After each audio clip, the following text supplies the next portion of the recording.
안녕하세요. 사람을 더 건강하게 인강한의원 최서우 원장입니다. 오늘은 홍삼과 생리통에 대한 이야기를 해볼까 합니다. 홍삼의 재료가 되는 인삼은 세계적인 명약입니다. 명나라, 청나라 때의 의서를 보면 인삼은 반드시 조선에서 나는 것을 써야 한다는 언급이 있습니다. 그만큼 중국에서도 우리나라에서 나는 인삼의 효능을 알기 때문에 많은 양을 수입했고, 그 물량을 맞추기 위해서 인삼의 효과를 잘 보존하면서 부피와 무게를 줄일 수 있는 가공법이 필요했습니다. 그래서 고안된 것이 홍삼입니다.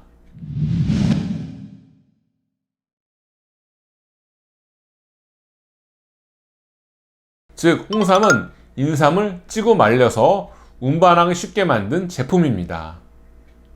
이렇게 보면 홍삼이 인삼과 다르게 부작용이 없다는 주장이 얼마나 말도 안 되는지 금방 알 수 있습니다. 쌀로 밥을 짓고 남는 밥으로 누룽지를 만들어서 보관과 휴대를 쉽게 합니다. 누룽지를 물에 끓여 먹으면 우리는 결국 쌀을 먹은 것입니다. 홍삼과 인삼의 관계도 마찬가지입니다. 한의학에는 기와 혈이라는 개념이 있습니다. 기가 기운을 의미하는 에너지의 개념이라면 혈은 말 그대로 혈액으로 대변되는 물질적 기반을 의미합니다. 자연계에 비유하면 불과 물의 관계라고 할 수 있습니다. 불이 치성하면 물이 마르고 물이 과다하면 불이 꺼집니다. 인삼은 바로 기를 보충하는 대표적인 약재입니다. 그래서 사군자탕, 육군자탕, 보조인기탕, 이기순약탕 등의 기를 보충하는 처방부터 팔물탕, 십전대포탕 등의 기와 혈을 동시에 보충하는 약까지 많은 처방에 인삼이 들어갑니다. 그런데 생리통에서는 기와 대칭점에 있는 혈의 부족이 가장 큰 통증의 원인입니다.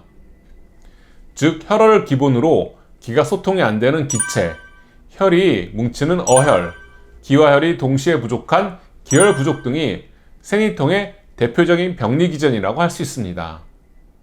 이때 초음파를 통해 확인해 보면 혈어의 상태가 자궁의 혈류 부족으로 이어져서 자궁의 근육이 위축 또는 경직되어 자궁의 직경과 길이가 본래 본인이 가지고 있어야 할 크기에 미치지 못하는 것으로 나타납니다. 그래서 효과적으로 생리통이 치료되면 자궁의 크기가 회복되는 것도 볼 수 있습니다. 그렇다면 혈이 부족해서 생리통이 생기는 상황에서 기를 돋구어주는 홍삼을 장복한다면 어떤 일이 생길지 유추할 수 있지 않을까요?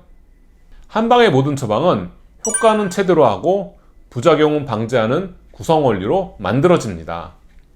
그래서 처방에 구성원리가 배제된 단미약, 즉 한 가지 약은 그 작용이 강하고 신속한 반면에 부작용도 그만큼 큰 것으로 봅니다. 혈을 보충해야 할 여성에게 기를 보충하는 약을, 그것도 강한 양력의 단미제로 장복한다면 혈의 부족은 더 심해질 수밖에 없습니다. 물을 부어서 불을 다스려야 하는데 오히려 물을 돋구니 물은 더 말라갑니다. 생리통으로 고생하고 있다면 홍삼을 장복해서 안 되는 이유입니다. 물론 생리통을 치료하는 과정에서 기를 보충해야 할 때도 있습니다. 이 경우에도 반드시 숙주양, 당기 등의 보혈하는 처방을 함께 배합해야 합니다. 사실 생리통뿐만 아니라 보혈, 보음해야 하는 모든 질환에 홍삼을 단미로 장복하는 것은 좋지 않습니다.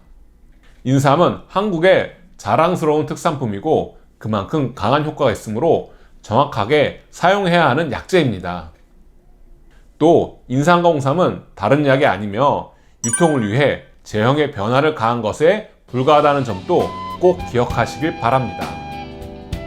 이상으로 이번 영상을 마치겠습니다. 감사합니다.